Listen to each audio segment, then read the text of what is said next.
मैं गुड़िया तेरे आंगन की, आज हुई मैं अपने साजन की। हे मैया मेरे सामने रुदन मत करो, मुझे तो जाना ही है, क्योंकि कहते हैं बेटी तो पराया धन ही होती है। जिस दिन से उसका जन्म हो जाता है उसे पराया धन ही कहते हैं। और आज वो समय आ गया जो चार चार बेटी जा रही है। विदेहराज जी कहते हैं मोरी सुधे बिसरा गई सीता, अदेह विदेह किले गई सीता।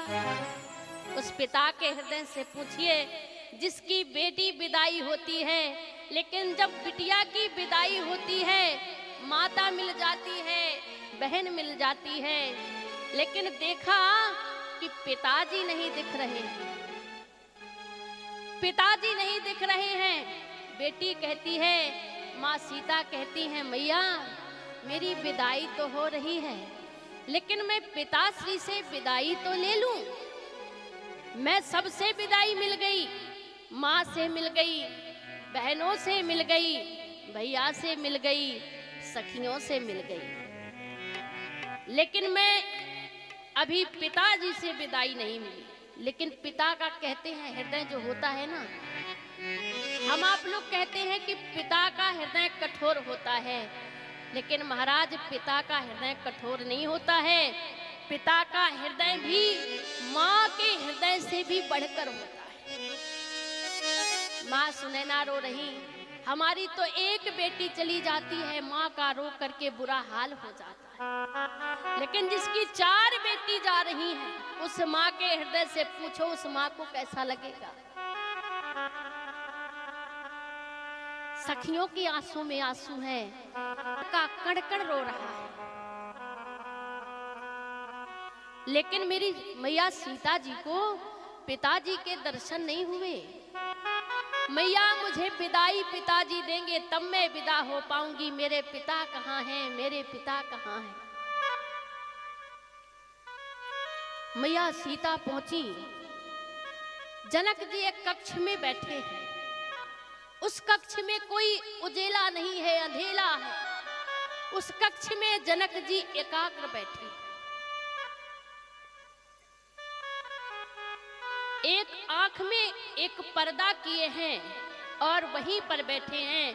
मैं वहां पर नहीं जाऊंगा जहां पर मेरी चार बेटियां विदा हो रही हैं, मैं अपने बेटियों को नहीं देख सकता। लेकिन बेटियों ने जिद की है महाराज अगर पिताजी विदाई नहीं देंगे तो मैया हम डोले पर सवार नहीं होंगी। पिताजी से दर्शन करना है, पिताजी से विदाई लेना है। मैया सीता जी रोती रोती गई, देखा महाराज विदेहराज जी बैठे हैं,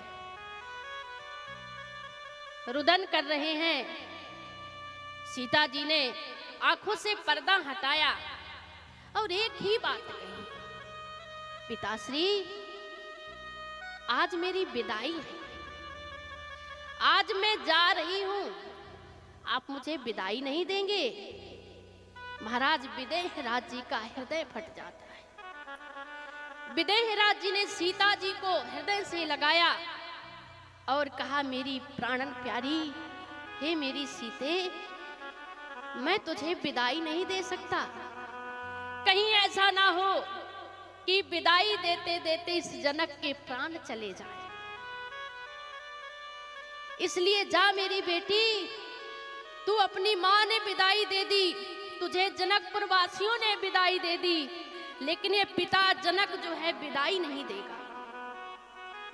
मैया सीता जी कहने लगी पिताश्री अगर आपने विदाई नहीं दी तो मैं जा नहीं पाऊंगी।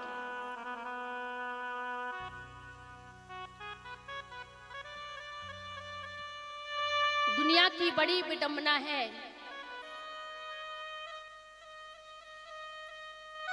लेकिन मैया सीता जी ने हाथ पकड़ा और पिताजी के छाती से लग के कहा पिताजी मैं जा रही हूं, देश भी पराया है।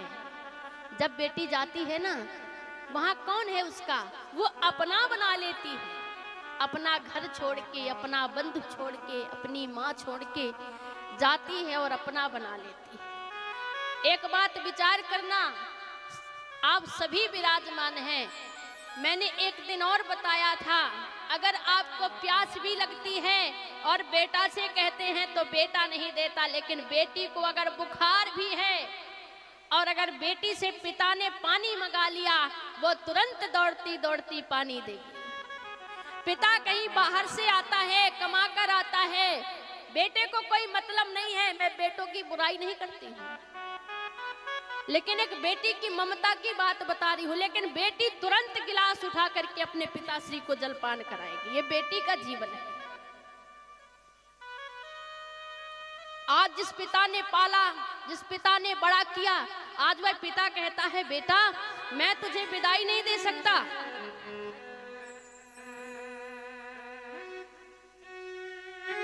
यहाँ विदेहराज जी के साथ मैया सीता आई और चारों बेटियों को डोले पर बैठा दिया। माता ने विधिपूर्वक विदाई की। महाराज जनकपुर से तो बेटी जा रही हैं, जनकपुर वासी दुखित हैं, लेकिन अवधपुर वासी बड़े प्रसन्न हैं, जहां चार चार बहुएं आ रही हैं। जहां चार चार बहुएं आ रही हैं, वहां की प्रसन्नता की वर्णन कौन करे। और जब सीता जी की विदा होने लगी ना, जाते जाते अपने मैया सुनैना से कहा, मैया मेरे पिताश्री का ख्याल रखना, मैं तो जा रही हूं लेकिन मेरे पिताश्री का ख्याल रखना। मैं एक संदेशा भी देना चाहूंगी आप सबको। बेटियां बड़ी अच्छी होती हैं। अब बेटियों को बोलकर मैं भी बड़ा भावुक हो जाती हूँ, क्योंकि बेटियों का जीवन ऐसा है। लेकिन एक संदेशा भी, मुझे एक बात याद आ गई, मैं एक संदेशा भी देना चाहूंगी अपने बहनों को। कहते हैं कलयुग में आज उल्टी गंगा बहा रहा है, माता पिता को सरमन ठोकर लगा रहा है। ये कलयुग की बात है। जब का श्रवण कुमार है महाराज माता पिता को कंधे में ले जाकर के तीर्थ यात्रा के लिए निकल पड़ा, लेकिन आज का श्रवण कुमार ठोकर देता है। मेरा एक संदेशा है, मेरी बहनें जरूर याद रखेंगी। दुनिया की सारी बहना तुम सावधान रहना, दुनिया की सारी बहना तुम सावधान रहना, क्योंकि पापी भी अपने हाथ में राखी बंधा रहा है। और आज का यह नियम है, यह स्थिति है। गरीब का हर बच्चा रोटी को तरसता है, मजदूर का हर बच्चा रोटी को तरसता है, पर नेताजी का कुत्ता बिस्किट चबा रहा है ऐसा। और जब एक ही था रावण और एक ही थी सीता, मैया जब एक ही था रावण और एक ही थी सीता, हर ले गया था रावण और हर गई थी सीता। अब इस कलयुग में अब हर गली में रावण सीता चुरा रहा है। मेरा यही संदेशा है। कवि ने भी लिखा है कि महाराज अब यह विडंबना है तो आगे की महाभारत अब कौन लिखेगा, आगे की महाभारत अब कौन लिखेगा, क्योंकि कलयुग का अर्जुन रिक्शा चला रहा है। तो मेरा यह संदेशा है, याद रखना। यहाँ श्री गोस्वामी महाराज मानस में दर्शन दे रहे हैं। तीनों महारानियां बड़ी प्रसन्न हैं, चार चार बहुएं आ रही हैं। हमारे घर में चार चार बहुएं आ रही हैं। माताओं ने आरती की, सुंदर स्वागत किया, अपने कुल देव की पूजा की। विचार करना, राजा दशरथ जी ने क्या कहा अपनी पत्नियों से। तीनों पत्नियों को बुलाया राजन ने और कहा देवियों इनको कैसे रखना है। देखिए कितनी अच्छी बात है। हो बधू लड़कनी पर घर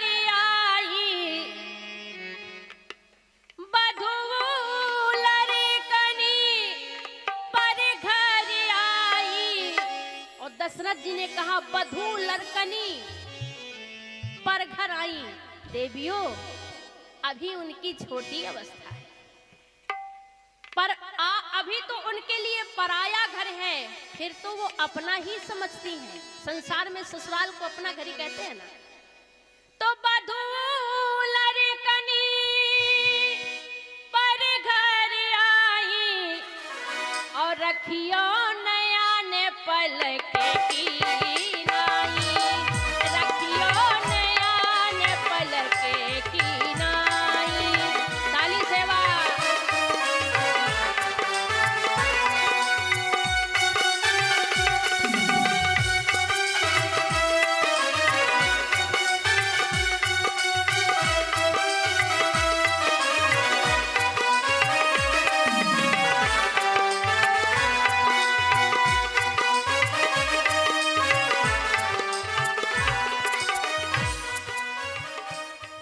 बधू लड़कनी पर घर आई रखियो नैन पलक की।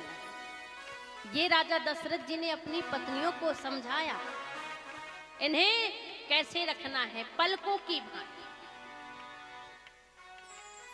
मैया कौशल्या ने सीता जी से कहा, बेटी आप आराम करें, आप तो बहू नहीं बेटी हैं, मेरी 4 बेटियां आई हैं। आपके पिताश्री ने तो बहुत सारी दासियां भेजी हैं हमारी सेवा के लिए, लेकिन धन्य है मैया सीता। मैया सीता जी ने कहा, हे मैया कौशल्या, हमारे पिताश्री ने सेवा करने के लिए दासियां हमारे लिए भेजी हैं, लेकिन हमें जो है आपके लिए भेजा है। ये माँ जगत जननी माँ सीता जी के विचार है। यहाँ नित्य नया प्रेम और नित्य नई खुशी मिलती है। अच्छा, बहू किसी के घर में आई तो खुशी तो मिलती ही है, किसी का भी विवाह हो। और यहाँ तो जगत पिता, जगत पालन करता भगवान श्री राघविंद का विवाह हुआ है।